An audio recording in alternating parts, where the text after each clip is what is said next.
Class 12th Hindi यानी 12वीं Hindi Bihar board chapter number आपका 4 है। चैप्टर का नाम छपय है, जिसको नाभादास के द्वारा लिखा गया है। ठीक है, और इसका आज हम लोग ऑल ऑब्जेक्टिव क्वेश्चन देखने वाले हैं। यहाँ से आपका सभी ऑब्जेक्टिव क्वेश्चन क्लियर हो जाएगा। तो चलिए देखते हैं।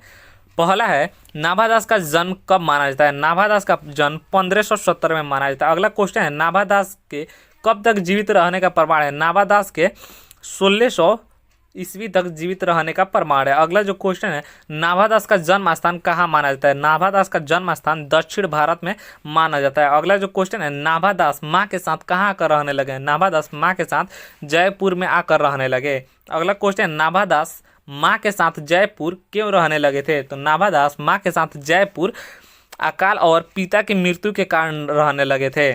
अगला जो क्वेश्चन है, नाभादास का काव्य क्षेत्र कहाँ है? नाभादास का काव्य क्षेत्र वृंदावन में है। नाभादास का काव्य क्षेत्र कहाँ है? वृंदावन में है। अगला है, नाभादास के गुरु कौन थे? नाभादास के गुरु अग्रदास थे। नाभादास के गुरु कौन थे? अग्रदास थे। अगला जो क्वेश्चन है, बीजक किसकी रचना है? बीजक जो है वह कबीरदास की रचना है। बीजक कबीरदास की रचना है। भक्तमाल किसकी रचना है? भक्तमाल की रचनाकार का नाम जो है नाभादास है। सी ऑप्शन सही जवाब हो जाएगा। अगला जो क्वेश्चन है, नाभादास किसके समकालीन थे? नाभादास तुलसीदास के समकालीन थे। ये ऑप्शन सही जवाब हो जाएगा। अगला है, नाभादास की राम भक्ति मर्यादा के स्थान पर क्या है? माधुर्य भाव का पुट। ये ऑप्शन सही जवाब हो जाएगा। अगला क्वेश्चन है, नाभादास किस धारा के भक्त कवि थे? तो नाभादास राम भक्ति थे। अगला जो क्वेश्चन है, अष्टयाम किसकी रचना है? अष्टयाम नाभादास की रचना है। सी ऑप्शन सही जवाब हो जाएगा। अगला जो क्वेश्चन है, यहाँ पे सी ऑप्शन था। अगला जो क्वेश्चन है, नाभादास किस धारा के संत थे? नाभादास वैष्णव दर्शन यहाँ पे क्या हो जाएगा? वैष्णव दर्शन के संत थे। अगला जो क्वेश्चन है, कुछ विद्वानों के अनुसार नाभादास किस वर्ग से आते हैं? तो कुछ विद्वान जो है उनको बतलाते थे कि नाभादास जो है दलित वर्ग से आते हैं। अगला जो क्वेश्चन है, अष्टयाम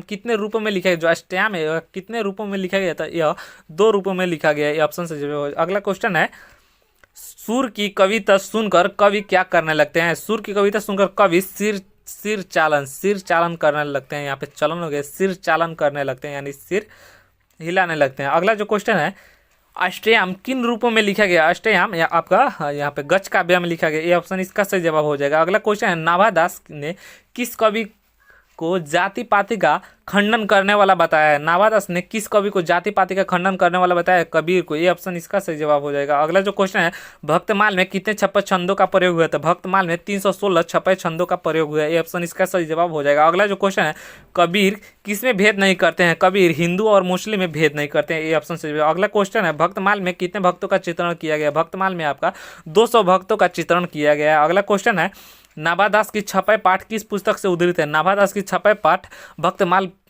पुस्तक से उद्धृत है। अगला जो क्वेश्चन है, छपय क्या होता है? छपय छंद होता है। छपय क्या होता है? छपय छंद होता है। ये ऑप्शन सही है। अगला क्वेश्चन है, छपय में कितने पंक्तियां होती है? छपय में 6 पंक्तियां होती है। अगला क्वेश्चन है, अग्रदास किस परंपरा के कवि थे? अग्रदास रामानंद की शिष्य परंपरा के कवि थे। अग्रदास रामानंद के शिष्य परंपरा के कवि थे। अगला है, भक्तमाल की रचना कब हुई है? भक्तमाल की रचना 1585 से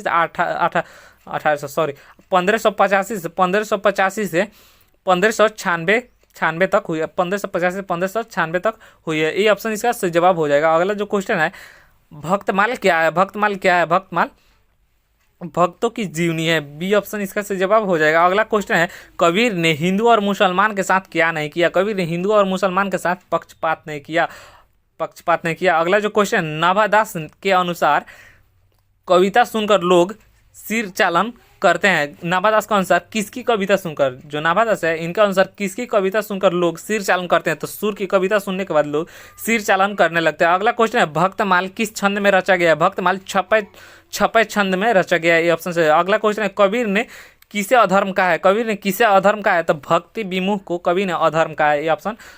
अगला क्वेश्चन है, किसके सामने योग यज्ञ तुच्छ है? तो आपका भजन के सामने। बी ऑप्शन से जवाब। भजन के सामने योग यज्ञ तुच्छ है। किसके सामने तुच्छ है? तो भजन के सामने योग यज्ञ तुच्छ है। अगला जो क्वेश्चन है,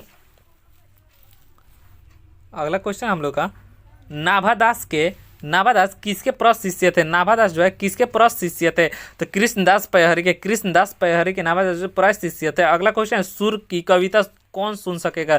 सुर की कविता विमल बुद्धि वाले सुन सकेंगे, ये ऑप्शन। अगला क्वेश्चन है, भक्तमाल को नाभादास के शील सोच आदि का क्या माना जाता है? तो भक्तमाल को नाभादास के शील सोच आदि का यहाँ पे ऑप्शन देखिए, पहला है दर्पण, दूसरा है दिशा, तीसरा है शीशा, चौथा है कांच। तो यहाँ पे ये ऑप्शन इसका सही जवाब हो जाएगा। क्या हो जाएगा? दर्पण।